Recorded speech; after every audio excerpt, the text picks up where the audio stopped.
ایک بات میں آپ کو بتانا چاہتا ہوں، میں بہت خود غرض آدمی ہوں اور اپنا پوائنٹ پروف کرنے کے لیے میں کسی حد تک جا سکتا ہوں۔ جب میں جیل میں تھا تو میرے ہی دوست، میرے ہی کولیگز، میرے ہی عزیز جو منہ میں آتا تھا وہ بکواس کرتے رہتے تھے۔ میں نے آ کے اپنے بارے میں کیا کیا سنا ہے، یہ صرف میرا حوصلہ اور میرا کلیجہ ہے کہ میں برداشت کر گیا ہوں۔ میرے اپنے ہی دوست کہتے تھے چنگا ہویا ہے، بڑا بولدا سی، جیل چلا گیا ہے، چنگا ہویا ہے، چنگا اتھے 4-6 مہینے رہے اور رہو تسی اپنی اولاداں دے نال ہمیشہ۔ تواڈے واسطے تے آزاد معاشرہ بھی جانا جیل ہے۔ تسی اپنی برائیاں دے ایسے کہہ دو، اپنی منافقت ایسے کہہ دو کہ تانوں آزاد کون کرے۔ اس کے علاوہ خواتین حضرات، میں نے ایسے لوگوں کو بھی سنا کہ جنہوں نے میری فیملی کو، میری بہن کو، میرے بچوں کو یہ کہا ڈاکٹر اندر جا کے بھی باز نہیں آ رہا، بولی چلی جاندہ ہے، بولی چلی جاندہ ہے۔ میں پوچھتا ہوں کب مجھے سننے کے لیے آئے تھے، اور کب میں نے کہا تھا کہ میں نے بولنا بند کر دینا ہے؟ یہ کب میں نے یہ دعویٰ کیا تھا کہ میں جو بولتا ہوں اس سے پیچھے ہٹ جاؤں گا اور سچ چھوڑ کے جھوٹ بولنا شروع کر دوں گا؟ یہ جھوٹ کے پروردہ جو سارے لوگ ہیں نا، یہ ہمیشہ یہی سمجھتے ہیں۔ اور ہاں، میرے کوئی ایک صاحب تھے جاننے والے جو اتفاق ہسپتال میں ہڈیوں کے آپریشن کرتے ہیں، ان کے بارے میں تو مجھے خبر ملی تھی۔ ویسے تو داڑھی واڑی رکھ کے انتہائی بڑا منافق ہو، مگر انہوں نے میرے بارے میں یہ کہا کہ ڈاکٹر صاحب تو اندر بھی چپ نہیں کر رہے، اور تو چولا سارے زمانے دیا، تیرے میں کی کہاں خوش آمدی سارے زمانے دا، تلے چٹ چٹ کے تو اتنے تک رہ تک بیٹھا ہے، تیری زندگی آئی ہے بے غیرتی نال عبارت۔ آئی سمجھ آپ کو میری بات کی؟ اور دوسری بات میں آپ کو ایک اور بات بتاؤں، لوگ مجھے اب بتاتے ہیں کہ آپ کے متعلق یہ کہا، آپ کے متعلق یہ کہا۔ اداکارہ ریما میری دوست ہیں۔ بڑی مزے کی بات ہے کہ ایک دن ان کی اور میری ایک مشترکہ سہیلی ہیں ڈاکٹر سامیہ، ان کا مجھے فون آیا تو باتوں باتوں میں ذکر ہوا کہ تمہارے ساتھ یہ ہوا وہ۔ میں کہا جی میں بالکل ٹھیک ہوں، مگر میں نے گلہ کیا۔ میں نے کہا جی 4 مہینے میں جیل میں رہا، 4 مہینے مجھے جیل سے آئے ہوئے ہو گئے ہیں۔ کبھی مجھے ریما نے ایک دفعہ فون کر کے نہیں پوچھا کہ ڈاکٹر صاحب کیا حال ہے، خدا نہ خواستہ کوئی تکلیف تو نہیں، باہر آ گئے ہیں، اب کوئی تنگ تو نہیں کرا؟ کبھی نہیں۔ اس لیے کہ لوگ جیل جانے والوں سے اور حکومت وقت کے ماتوب لوگوں سے ایک دم سے پیچھا چھڑا کے سیف زون میں چلے جاتے ہیں۔ اس کے بعد مجھے پتا تھا کہ یہ گلہ اداکارہ ریما تک پہنچے گا، اور جیسا میں نے سوچا تھا کچھ دن بعد ان کا مجھے فون آیا۔ مجھے ان سے کوئی گلہ نہیں، مگر جب انہوں نے یہ کہا کہ ڈاکٹر صاحب دراصل میں آپ سے ملنے آنا چاہتی تھی، مگر میں نے فلاں سے پوچھا تو انہوں نے کہا نہ ریما تم وہاں نہ جانا، بڑی مشکل ہوتی ہے۔ میں نے ریما سے اتنا پوچھا، میں نے کہا ریما جن صاحب نے آپ کو یہ مشورہ دیا تھا، جن صاحب نے آپ کو یہ مشورہ دیا تھا، آپ نے ان سے پوچھا کہ کیا کبھی وہ مجھے ملنے کے لیے آئے؟ ان کو کس مشکل کا سامنا کرنا پڑا؟ کس بنیاد پہ انہوں نے آپ کو روکا اور آپ کس بنیاد پہ رک گئیں؟ اتنا آسان ہوتا ہے کہ آسانی کا راستہ اپنا لیا جائے۔ کسی نے جھوٹوں منع کر دیا، آپ فوراً مان گئے۔ اور ریما کئی دفعہ دعویٰ میرے سامنے کرتی تھی کہ میں تو اس زمانے کے اندر نواز شریف صاحب کو ملنے چلی گئی تھی کوٹ لکھپت جیل، جبکہ وہ حکومت وقت کے ماتوب تھے اور ان کی وزارت عظمیٰ جا چکی تھی۔ مگر پھر مجھے بھی تو عقل کرنی چاہیے۔ میں میاں محمد نواز شریف سابق وزیر اعظم پاکستان نہیں ہوں، میں ایک معمولی پاکستانی ہوں، اور ہمیں کوئی پوچھے یا نہ پوچھے کوئی فرق نہیں پڑتا۔ اللہ کا شکر ہے کہ مجھے کسی کے پوچھنے کی ضرورت نہیں۔ ایک میرے دوست ہیں، انہوں نے میری بہن کو یہ کہا بی بی ساڈے کولو آلہ نہیں جیڑا تیرے بھرا دا منہ بند کر سکے، اس وجہ نال جیل چوں تقریراں کردا پھردا ہے، جیل چوں لڑدا ہے، جیل چوں گالاں کڈدا ہے۔ کس قدر عمدہ افسانے بنائے سب لوگوں نے۔ میری بہن اس بات کی شاہد ہے کہ اس نے کئی دفعہ یہ گھٹیا جملے میرے ہی سو کال دوستوں سے سنے۔ آج جیل جانے کا یہ مقصد تھا کہ میں وہاں جا کے پورا ایک عید کا پروگرام ریکارڈ کروں اور آپ کو بتاؤں کہ میرے ساتھ جیل کے سٹاف کا رویہ کیا تھا۔ اللہ کا شکر ہے کہ 3 کیمروں کے ساتھ اور ایک پوری ٹیم کے ساتھ میں صبح جیل گیا ہوں عید کے دن، اور جس طرح میرا استقبال وہاں پہ کیا گیا ہے، آپ یقین کیجئے میں اپنے سابقہ سسرال میں بھی جاؤں تو میرا ویسا استقبال نہ ہو۔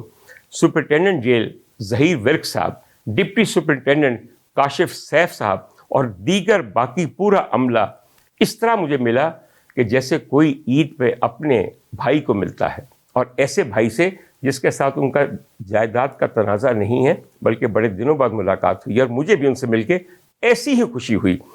میں نے پھر مختلف حصوں کا دورہ کیا، اور دورہ کیا میں تو وہاں رہ چکا ہوں، دورہ تے افسر کر دینے اسی تے سابقہ قیدی ہیں، اسی تے اپنی یاداں تازہ کرنا سے گئے ہیں۔ اگر آپ یہ چھوٹی سی فوٹیج دیکھیں تو میں بچوں کے وارڈ میں گیا، وہاں پہ بچے کچھ پڑھ رہے تھے، کچھ کھیل رہے تھے، کچھ آرام کر رہے تھے، مگر they were being well looked after۔ وہ عید پہ مظلومیت کی تصویر نہیں بنے ہوئے تھے، مگر ہاں ان کی شکل میں مجھے اس ملک کا انتہائی کبھی مستقبل نظر آیا۔ اگر بچے اس حال کو ہوں گے تو سوچئے آپ کا کل آج سے کہیں زیادہ بدتر ہوگا۔ مگر پھر ایک بات میں نے کہی، میں نے اپنے سپرنٹینڈنٹ صاحب کو کہا کہ سپرنٹینڈنٹ صاحب وہ جگہ میں نے آج وزٹ کرنی ہے جہاں آپ نے مجھے مہینوں رکھا، کیونکہ اس سے بہتر جگہ میرے پروردگار نے میرے لیے، آپ یقین کیجئے میں کیا بتاؤں، جیل میں اگر کوئی جنت نظیر جگہ تھی تو وہ تھی جہاں مجھے رکھا گیا، میرے پروردگار نے رکھا۔ آپ بھی دیکھیے، یہ چھوٹی سی ویڈیو ہے، میں اپنے بیڈ کے قریب کھڑا ہوں اور میرے ساتھ سپرنٹینڈنٹ صاحب کھڑے ہیں اور میرا بیڈ کا نمبر تھا 23۔ آج اس پہ کوئی نہیں تھا اور میں نے سپرنٹینڈنٹ صاحب کو پوچھا کہ اب آپ نے جگہ خالی رکھی ہے؟ تو کہنے لگے ڈاکٹر صاحب تواڈے جان تو بعد ہن سانو خالی ہی رکھنی ہے، تواڈے ورگا کوئی ہور آیا نہیں۔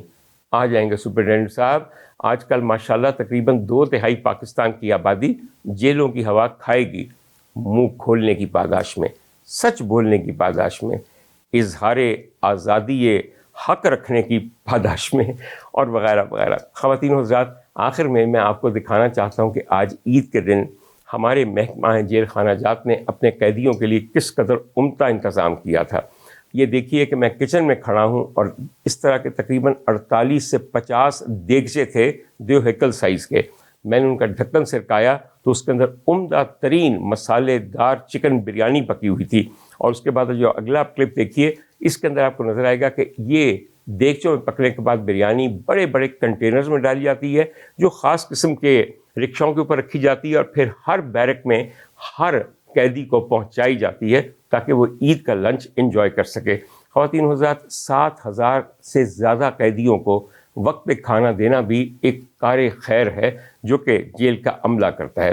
خواتین و حضرات، آخر میں صرف اتنا کہوں گا کہ اگر آپ چاہیں تو جیل میں قید بچوں کے لیے عطیہ کر سکتے ہیں، اپنی زکوٰۃ، صدقہ اور خیرات دے سکتے ہیں، اس لیے کہ ان بچوں کو جیل سے نکلنے کے لیے کئی دفعہ صرف چند ہزار روپے چاہیے ہوتے ہیں، اور ان چند ہزار روپوں کی وجہ سے ان کی ضمانت نہیں ہوتی، مچل کے نہیں بھرائے جاتے، کیونکہ کئیوں کے والدین یا تو الگ ہو گئے ہوتے ہیں یا ان میں سے ایک مر گیا ہوتا ہے، ماں بیوہ ہو چکی ہوتی ہے، اس پہ بوجھ ہوتے ہیں باقی بچوں کے۔ صرف ایک آپ کو بات بتاؤں، جن چیزوں پہ اور جن لوگوں پہ خرچ کرنا بہت احسن ہے، ان میں سے ایک مسافر بھی ہیں اور ایک قیدی بھی ہیں۔ میں آپ کو ایک بات بتاؤں، بی بی فضہ کا نام آپ نے سنا ہوگا۔ بی بی فضہ سیدہ کائنات میری آقا زادی حضرت بی بی فاطمہ سلام اللہ علیہا کی ایک خاص باندی تھیں جو کہ حبشہ سے آئی تھیں۔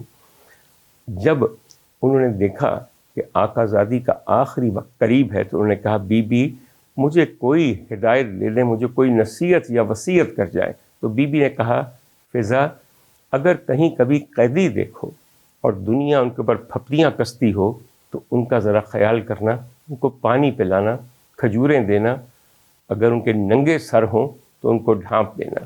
پھر وہ وقت آیا جس کا پتہ تھا میری آقا زادی کو کہ شام کا بازار ہے اور کربلا کی اسیر بیبیاں، نبی زادیاں، امام زادیاں ننگے سر زنجیروں میں جکڑی ہوئی پیدل لے جائی جا رہی ہیں ننگے پاؤں، اور ایک زمانہ کہہ رہا ہے کہ یہ کون ہے، یہ کون ہے؟ تو آگے سے ظالم سپاہی کہتے ہیں یہ یزید کے باغی ہیں، حکومت وقت کے باغی ہیں، یہ حق پہ اڑے ہوئے ہیں، یہ باطل کے اوپر، جھوٹ کے اوپر، کفر کے اوپر بیعت نہیں کرنا چاہتے، دیکھ لو ان کی حالت۔ بی بی فضہ سوق حمیدہ میں کھڑی برسوں سے انتظار کر رہی تھی کہ اپنی بیوی کی بتائی ہوئی نصیحت پہ عمل کروں۔ جب بیویاں سامنے سے گزری ہیں تو انہوں نے ننگے سروں میں اپنے بال سامنے کیے ہوئے تھے تاکہ ان کی حیا قائم رہے، انہوں نے بڑھ کے ان کے سروں پہ دوپٹے دیے، ان کے سوکھے ہونٹوں کے لیے پانی کا ایک ایک پیالہ پیش کیا اور کچھ کھجوریں پیش کی۔ تو ایک بی بی جو ان کی قائد لگتی تھی اور اس کے جاہ و جلال پہ نظر نہیں ٹھہرتی تھی، اس نے کہا کہ اے بی بی، اے مہربان بی بی، ہم اس حال میں ہیں، ہم تمہارے لیے کچھ نہیں کر سکتے، ہمارے حال اس وقت ابتر ہے، مگر احسان کے بدلے تمہارے لیے ہم دعا کے ہاتھ اٹھا سکتے ہیں۔ اور آپ کیا جانیے وہ کس کے ہاتھ تھے جو دعا کے لیے اٹھنے تھے؟ بی بی فضا نے کہا اگر میرے لیے دعا کے ہاتھ اٹھانے ہیں تو میری دعا یہ ہے کہ جب میں اپنی بیوی کو مدینے میں چھوڑ کے آئی تھی تو ان کے صحن میں 2 چاند دمکتے تھے کہ جن کی چمک کی نظیر نہیں ملتی، اور ایک چاندنی چٹکی رہتی تھی، جو چاندنی تھی وہ اپنے باپ کی زینت تھی، اس کو زینب کہا جاتا تھا۔ اور باپ کون؟ حیدر کرار، شاہ یزداں، شاہ مرداں، خیبر شکن، اسد اللہ، جناب حضرت علی مرتضیٰ۔ اور جو 2 شہزادے چاند کی طرح دمکتے تھے ان کا نام حسن اور حسین تھا۔ میرے لیے دعا کیجئے کہ میں ایک دفعہ مرنے سے پہلے ان کو دیکھ سکوں اور اپنا کلیجہ ٹھنڈا کر سکوں۔ اس بی بی نے بال ہٹا کے نظریں اٹھائیں اور نیزے پہ ٹنگا ہوا سر انگلی سے اشارہ کیا اور کہا بی بی وہ جو سر نظر آتا ہے وہ حسین کا ہے، اور وہ جو چاندنی آقا زادی کے آنگن میں چٹکی رہتی تھی وہ میں ہوں، زینب۔ تو حضور والا اور کچھ نہیں تو اپنے دل میں اس لیے قیدیوں کے لیے رحم پیدا کیجئے کہ وہ بڑے مجبور ہوتے ہیں، ضروری نہیں کہ وہ مجرم ہوں، وہ محض ملزم بھی ہو سکتے ہیں۔ یہ بچے جو وہاں سے باہر آ جائیں ان کو ہمیشہ کے لیے یہ نہ سمجھیں کہ ان کے اوپر ایک ایسا داغ لگ گیا ہے کہ ہر قسم کے دروازے ان پہ بند کر دیے جائیں۔ میری بات پہ غور کیجیے گا کہ جو خوشیاں آپ منا رہے ہیں اگر محض کھوکھلی خوشیاں ہیں تو انہیں خوشیاں نہیں کہنا چاہیے، انہیں کچھ اور کہنا چاہیے۔ تو خواتین و حضرات، میں آخر میں صرف یہ کہنا چاہتا ہوں کہ جب کوئی آدمی منظر عام پہ نہ ہو تو اس کے بارے میں اپنے منہ سے پیچش نہ جاری کر دیا کریں، شرم کیا کریں۔ اس نے باہر آ ہی جانا ہوتا ہے اور آ کے اس نے آپ کا پول کھول دینا ہوتا ہے۔ آج میری یہ کوشش تھی، میں نے اندر جا کے پورا ایک پروگرام ریکارڈ کیا جو بہت جلد آپ کے سامنے ہوگا اور یوٹیوب پہ موجود ہوگا۔ آپ صرف رویہ دیکھیے گا جیل سٹاف کا میری طرف، اور پھر پتہ چل جائے گا کہ ڈاکٹر عمر عادل چپ کیوں نہیں کر رہا، وہ آلہ کیوں نہیں ملتا جس سے اس کی زبان بند کی جا سکے، اندر بیٹھ کے بھی بہت گالیاں دیتا ہے۔ اگر آپ حق گوئی گالیاں دیتے رہیں گے، میں اندر ہوں یا باہر ہوں، میں نے دیتے رہنا ہے، اور جن کو واقعتاً گالیاں پڑھتی رہنی ہیں ان کو میری گالیاں دینے کی حاجت نہیں۔ انشاءاللہ تعالی خلق خدا اور خود میرا پروردگار اس معاملے میں خود کفیل اور مختار ہے، ان کو ایسی گالیاں لگیں گی، ایسی بددعائیں لگیں گی کہ نشان عبرت بن جائیں گے۔ خواتین حضرات، آخر میں ایک چھوٹا سا کلپ دکھا رہا ہوں۔ میں جب وہاں پہ ہسپتال میں گیا تو وہاں پہ میرے کچھ پرانے مریض ملے، اور جس طرح وہ بزرگ میرے ساتھ چپک گئے مجھے احساس ہوا کہ سب سے زیادہ کمی اس معاشرے کو، وہ اندر ہو یا باہر ہو، محبت کی ہے، اور سب سے زیادہ گرانی اس وقت خلوص اور محبت کی ہے۔ آپ کو باقی چیزیں تو مل جاتی ہیں ملاوٹ شدہ، مہنگی یا گراں، مگر اب یہاں محبت اور خلوص اور سچائی ہے ہی نہیں، یہ منڈی ان سے آ رہی ہے۔ میرے ساتھ رہیے، انشاءاللہ تعالی ایک اور ایپیسوڈ میں بہت جلد آپ کی خدمت میں حاضر ہوں گا لاؤڈ سپیکر کے ساتھ۔ خدا حافظ۔